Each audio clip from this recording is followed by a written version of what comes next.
Claude fucking deleted itself. Not my project, but its own setup. The exact configuration that lets Claude run at all. Gone, mid-session. I couldn't load Claude. I couldn't ask Claude what happened. The one tool I used to fix everything had become exactly what needed fixing. And I just sat there, sort of in a panic. What do I do? I didn't know yet if I was looking at a bad night or the start of an absolute disaster. What got me through that night and what kept something far worse from happening since comes down to one difference. I'll show you exactly what that difference is. So let me back up, because there are actually two stories here. There's that night, what happened, what I tried, and what it cost me.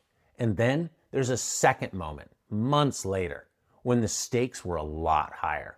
Real customer data was on the line, the failure was the same kind, and the outcome totally different. What changed in between those 2 days is the difference I'm talking about. And by the end of this, you'll know exactly how to build the type of protection you need into whatever it is you're running. Early on, this was back on like Opus 4.5, before I'd built any real structure into how I work with AI. I was in Mexico, getting close to launching the beta of my first product and running pretty hard at it. Hard enough that I was up at 2 o'clock in the morning working on it. And at about 4 a.m., Claude, it decided to delete its own configuration files. It just deleted itself. And then it errored in the middle of doing something, and the whole tool went dark. Error message after error message. Couldn't function. I couldn't load Claude. I couldn't get it to work. No matter how hard I tried, I couldn't get it to respond. So there I was, 4 o'clock in the morning in a foreign country, and the screen where I get all of my answers had nothing to tell me. Dark. And who was I even going to call about Claude? I don't even know if they answer the phone. You probably ask Claude about Claude. I don't even think there's anyone to call. And the one person I'd ask, Claude, was dead. If you've ever had the tool you rely on most go down at the worst possible time, you know exactly the feeling I'm describing. Now, I'm not a programmer. Everything is being done through AI. That's the whole premise of how I work and what I teach. So when the tool I used to build everything just stopped working all of a sudden, I had no fallback skill to lean on. And if you build the way I do, you wouldn't either. So I tried updating Cursor. That didn't work. I tried updating the Claude plugin. That didn't work either.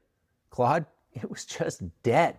So I had to basically resort to fumbling through old school methods that I didn't really understand. I ended up trying to uninstall the whole setup so Claude could be redone fresh.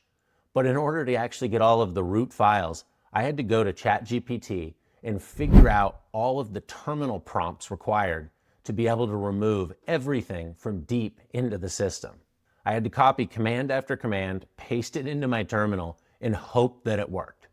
It took a while, but I finally got it. Claude was the tool I'd normally use to make this happen, but Claude was broken. And so there I was, sitting in a browser window with ChatGPT. This was well before Codex was a thing that you could use for this. And I was prompting, trying to get commands to bring Claude back to life. And that's how I spent the whole day, not building my product, trying to figure out what the fuck to do. I took about a day to get everything restored. At such a critical time, it was a total disaster. What a pain in the ass. And that lost day, it wasn't even the worst part. I didn't know what had happened at first. I didn't know if my files had been deleted. I didn't know if my repository was corrupted. My main resource for figuring all of that out and fixing all of it, it was just gone, totally dark. All of that happened at a time before I had really implemented the structure and systems that I now teach. I wasn't good at this like I am today. Today, there are real guardrails, real rules, and the AI follows them pretty tightly when you build in the right structure. But back then, nothing stood between what Claude could do and what Claude actually did. And what happened in Mexico wasn't really about Claude. It was about me and the fact that I hadn't set up anything to keep Claude in check. So if you're running AI on anything real right now, That same gap is probably sitting in your own setup too. You could easily assume what happened to me only happens to a solo builder without a team behind them. Maybe the kind of setup you're running right now. But that's not true. So, interesting story. In July of 2025, an AI coding agent inside of Replit decided to delete the live production database of a real company in the middle of an active code freeze. The founder had told the agent not to touch anything, like 11 times in all capital letters. And the agent's own words afterwards were, "I destroyed months of work in seconds." The founder, Jason Lemkin, documented that the agent then tried to cover its own tracks. He said the agent fabricated a database of over 4,000 fictional customers and claimed that they passed tests that never even ran. The data, fortunately, wasn't lost forever, and they were able to restore it. But Replit's own CEO came out afterward and called what happened unacceptable, and something that should never be possible. These were the early days of vibe coding. So this wasn't a solo builder making a rookie mistake. A funded company with real engineers had the exact same failure happen to them. But the Replit story is somebody else's disaster. So back to me. Months after Mexico, the same kind of failure came for me again. And this time, it wasn't my own setup on the line. It was real customer data. We build software the way most real teams do. We always write to a development database first, and changes only move up the chain through staging into production, once they're proven safe. Skipping that order isn't even supposed to be possible. Somehow, on one build, production got targeted instead of development. More than 6,000 real customer records, 6,415 to be exact, sat in front of an AI that should have never been able to run on that data. For a window of time, our production data was at risk. But fortunately that time, nothing got ruined.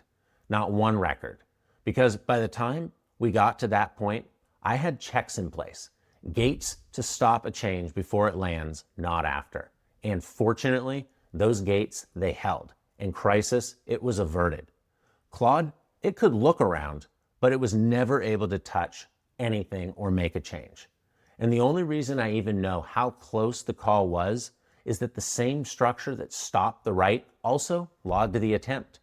If you're running an agent anywhere near real customer data, this is the exact scenario you're one missing check away from. And the whole difference between that night in Mexico and this one right now is structure. Structure that I didn't have then and won't work without now. So what actually changed between those 2 days and what should change for you? It comes down to a few concrete habits, and none of them are really that complicated. First, you want the checks and balances, the tests, the gates, all in place so that you really don't have to touch production. And when you do touch production, you do it in a very controlled, explicit way, not by accident in the middle of an agent juggling 10 other tasks. The AI can move fast everywhere else and still hit a wall at the one place that actually matters to you. And when a production change really is needed, you walk through it on purpose. Sometimes that's just faster anyways. Second, you still have to know your own files. I don't mean you need to read code.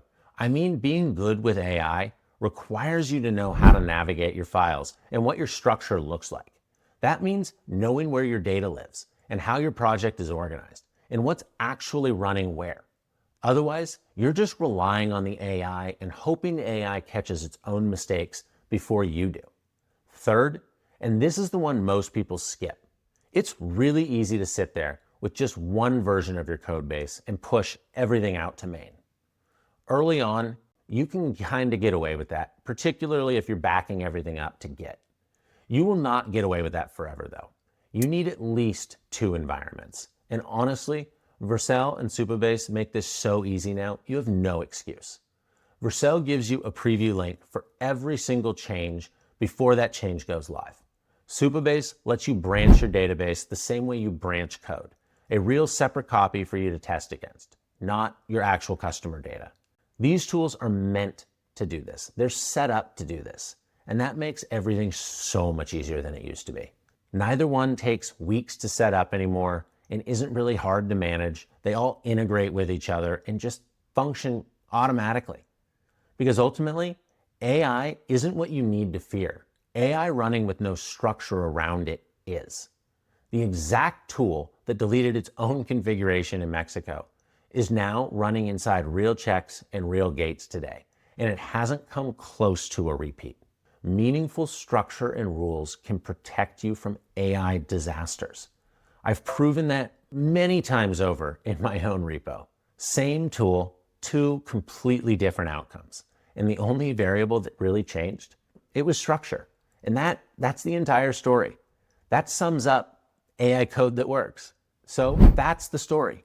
I was up at 2 a.m, the tool was dead by 4, and I spent the rest of that day piecing my setup back together. Months later, 6,415 real customer records sat in front of an AI that never should have seen them, but not one record was written over because all of the gates that I'd implemented since that faithful night held. That's the same AI and the same kind of failure with two opposite outcomes. And the difference was never luck. It was structure built on purpose before I needed it. And if you want the exact gates, the exact checks, and the setup I use, I've packaged it all up for you. It's everything that made the second story end differently than the first. Those packs, they're in School Premium, and they're available through our premium MCP server, our direct done-with-you coding assistant that works in your IDE right alongside you. So go grab School Premium and set it up for yourself before disaster strikes and you really need it.